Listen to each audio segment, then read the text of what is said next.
Good morning, everyone. My name is Jasmine Binanimbong, and I am the first reporter. So, my report is all about how the greenhouse effect works. So, explain how the greenhouse effect works based on the provided diagram. The diagram illustrates the greenhouse effect as follows. So, number one, the solar radiation input. The sun emits solar radiation, which is the energy input.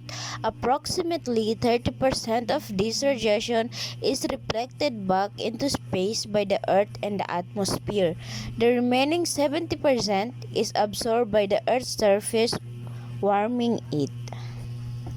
Number 2, infrared radiation output. The absorbed solar radiation warms the Earth's surface. This warmth is then released as infrared radiation or IR, which is the energy output. Number 3, greenhouse gas effect. Most of the emit infrared radiation is absorbed by greenhouse gases like carbon dioxide, methane, and water vapor and clouds in the atmosphere. These gases then re-emit the infrared radiation in all directions, including back towards the Earth's surface. Number 4, the surface warming. This re-emission of infrared radiation trap hits near the Earth's surface, resulting in a higher average temperature around 15 Celsius or 59 than would be present without the greenhouse effect. The highly contoured line in the diagram represents this absorption and re-emission of infrared radiation near the Earth's surface. So the greenhouse effect is a process where incoming solar radiation warms the Earth's surface.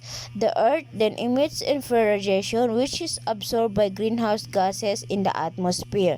These gases re-emit the infrared radiation, trapping heat near the Earth's surface and leading to a warmer temperature. The balance between incoming solar radiation and outgoing infrared radiation maintains Earth energy balance.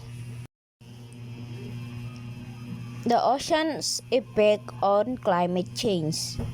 The oceans play a crucial role in regulating the Earth's climate.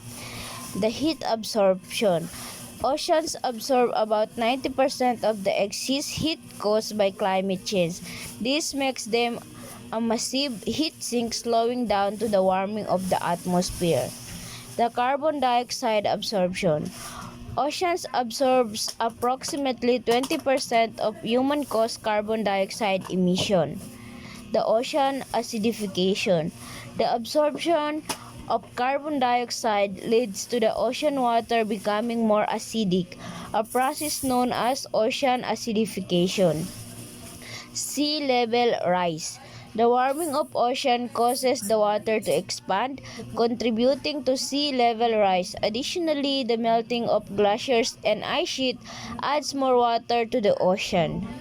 Changes in ocean current. The warming of ocean and the melting of glaciers cause shifts in ocean current. These changes can influence weather and climate pattern around the globe. The impact on ecosystem. Changes in ocean temperature, chemistry, and currents affect marine ecosystems such as coral reefs, mangrove forests, and other marine habitat. Impact on humans. The effect of climate change on the ocean have significant impact on humans, especially communities that rely on the oceans for their livelihoods, such as fishermen and coastal residents. Overall, the oceans are a vital part of regulating the Earth's climate. Climate change Climate change is impacting the oceans in numerous ways, and the effects of these changes pose challenges for people and the environment. The ozone deflation. Ang hanging nalalanghap natin sa antas ng dagat ay binubuo ng humigit kumulang 21% na diatomic oxygen. Ang pinakamataas na konsentrasyon ay nasa stratosphere mula sa humigit kumulang 15 km hanggang 40 km sa altitude. Humigit kumulang 90% ng ozone sa atmosphere ay matatagpuan sa stratosphere kung saan ang pinakamataas na konsentrasyon ay humigit kumulang 41 ppb.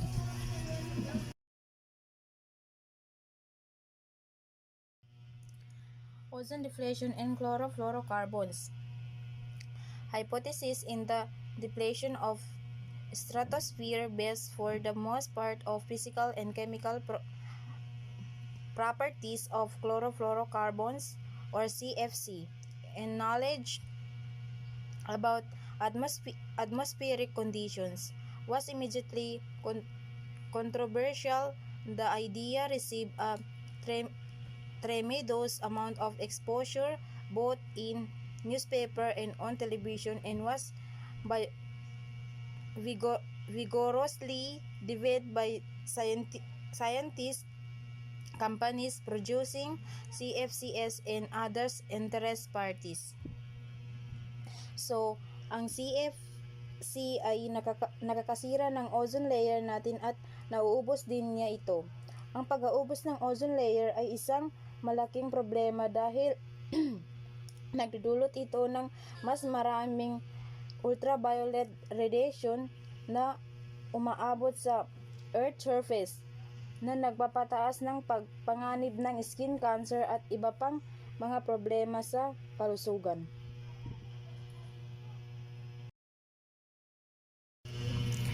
The Antarctic ozone hole.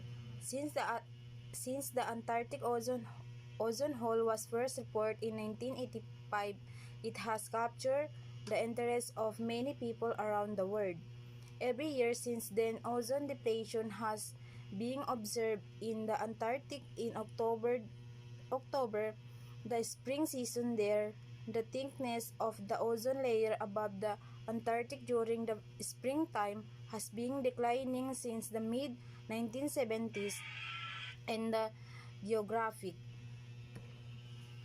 So, ang Antarctic ozone hole ay isang malaking lugar sa itaas ng Antarctica kung saan ang ozone layer ay manipis o nawawala na ito dahil sa paggamit ng mga CFC or chlorofluorocarbons. Ang butas ng ozone sa Antarctica ay unang natuklasan noong 1985 at mula noon ay nagiging mas malaki at mas malalim na ito.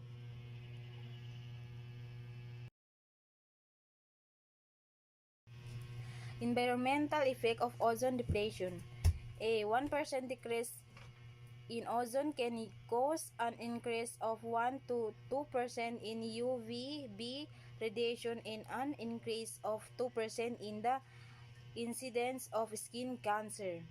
There has been speculation for some times that ozone depletion could lead to a reduction of primary productivity in the world's oceans, a loss of productivity of the phytoplankton, microscopic marine algae, and photosynthetic bacteria that float near the surface of the ocean would have a negative impact on a variety of other marine organisms because phytoplankton is at the base of the food chain. So, ang pag-ubos ng ozone ay may malalaking epekto sa kapaligiran na nakakaapekto sa mga tao, halaman at hayop sa iba't ibang paraan.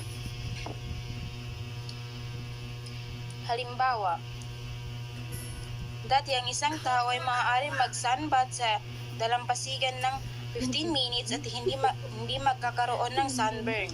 Ngayon dahil sa pagkaubos ng ozone, maaaring magkaroon na sila ng sunburn sa loob lamang ng 5 minutes.